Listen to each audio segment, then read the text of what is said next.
We all know how expensive flowers are. From a bouquet for Mom for Mother's Day, to a simple rose just because, and especially flowers for a wedding. Flowers are very expensive. But today I'm going to show you a way to make an inexpensive craft, a fun inexpensive craft, to substitute as a flower bouquet. Now the supplies you will need today is craft wire, scissors, and buttons.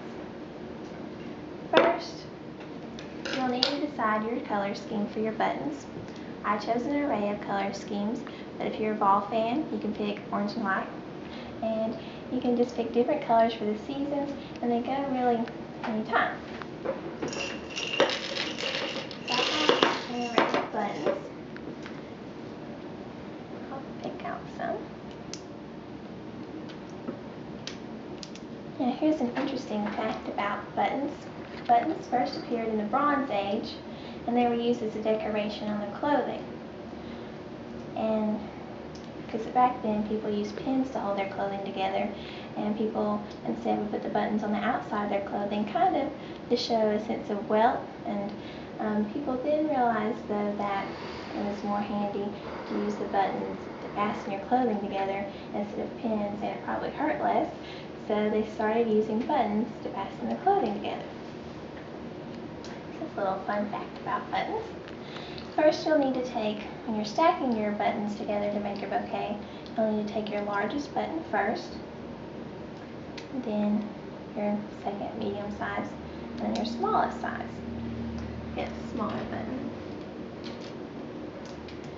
Now, so you can choose between 2, 3, 4 buttons. Really, it's whatever preference you have. But you'll stack them together like this.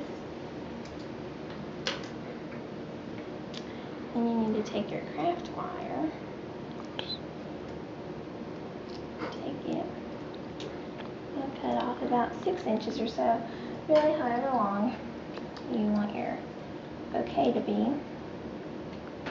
Now, they make buttons where in different designs as well. They're not all just round.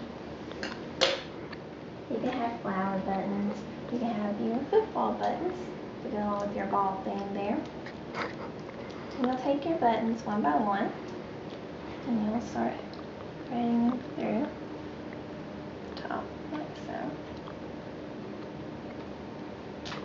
And then you'll take it, thread it through the second button, and then you'll thread it through the top button. You'll take it back down. And usually it helps if you thread it one by one so the buttons don't fall. So take it back down. And through all the second buttonholes. And then get it to the bottom. And then take it and twist it. And you have your single button flower stem. Now, when you do a couple of these, eventually you end up with a button flower bouquet. And you can also put these in different ways, and a lot of brides, some these days are using these for a substitute to their flower bouquet. Because a typical bouquet just for the bride at a wedding costs $350. That's not counting your bridesmaids, the decorations for the table, the decorations for the pews. And so flowers get really pricey for a wedding. So instead, if you make a couple of these, and usually a bouquet of these for the supplies and everything costs around $8. So that's a pretty big savings compared to $350. So you have that. And they also have really cute vases you can put this in. I chose a mason jar. And if you have a cute outdoor summer wedding, you could choose a mason jar to put your flowers in. And you can also put, I chose buttons to put on the bottom of mine. But you can also choose, a regular vase, whatever your preference is. And then you come out with button bouquet like so.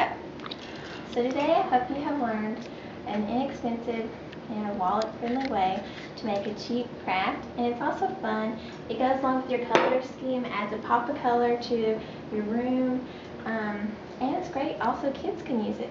So I hope you enjoy making this craft.